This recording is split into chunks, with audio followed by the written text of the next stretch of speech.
Coral reefs are sometimes referred to as the rainforests of the sea, but no, you know, they're more beautiful and more dynamic than any rainforest I've ever been in.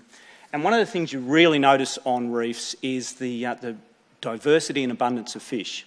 They're everywhere. And there's over 5,000 species of fish, coral reef fish globally. There's over 1,500 species of coral reef fish on the Great Barrier Reef. And if you go out on any particular reef, you could see 100 to 200 species of fish on that reef.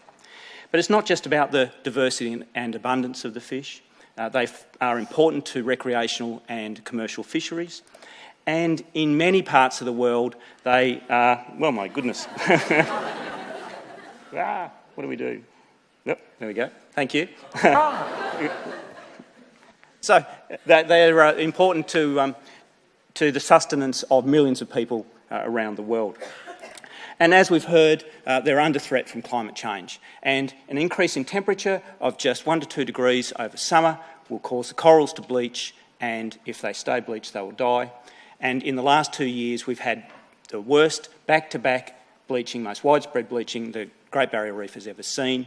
And as Terry and others described, up to or around about 2/3 of the corals died just in the 2016 bleaching on the northern Great Barrier Reef. So we've had really massive and widespread changes to the coral reef habitat. But what about for the fish? Well, like all cold-blooded animals, fish have a thermal performance curve. And what we mean by that is for any trait that we look at, something like their swimming ability or their growth rate, it increases with temperature up to a particular point, up to the optimum, and then it declines rapidly down to the maximum temperature that they can sustain and live at. And that's called their critical maximum temperature. Now, we know for fish that unlike corals, they're not living really close to that critical temperature. So a degree or two of temperature increase probably won't kill them. But work we've been doing here at the centre, a whole bunch of people, has shown that many of these coral reef fish are probably living very close to their thermal optimum. And what that means is that even a small increase in temperature means that their performance is probably going to decline. And we've been able to demonstrate that small increases in temperature can lead to things like declines in their metabolism, their growth rate, swimming ability and reproduction. And it's very easy to imagine that all of these things could lead on to effects on the population. And it's not just these little colourful little coral reef fish that live around the coral. Work being done by people at the centre has also shown that it is also the case for the big fish, things like the coral trout, things that people really care about. But there's some good news. And this is some work that's being led by one of the centre researchers, Jenny Donaldson, and she's been doing really exciting work showing that actually the fish might have some potential to adapt. Their aerobic metabolism is restored after 2 generations at higher temperatures. Reproduction's restored when temperatures are slowly warmed over several generations. And we've also shown that there's heritable genetic variation in growth rate at higher temperatures. So there's some evidence there that if warming's not too much and not too fast, the fish might actually be able to adapt. So there's a bit of good news there. The not so good news is this side of the story. So we're seeing healthy coral reefs with lots of coral cover supporting diverse fish communities, and then this is what the corals look like after bleaching. And we know from previous work that when you see these wholesale declines in coral communities, that up to 75% of the fish species can decline in abundance, and up to half of them can decline by at least 50%.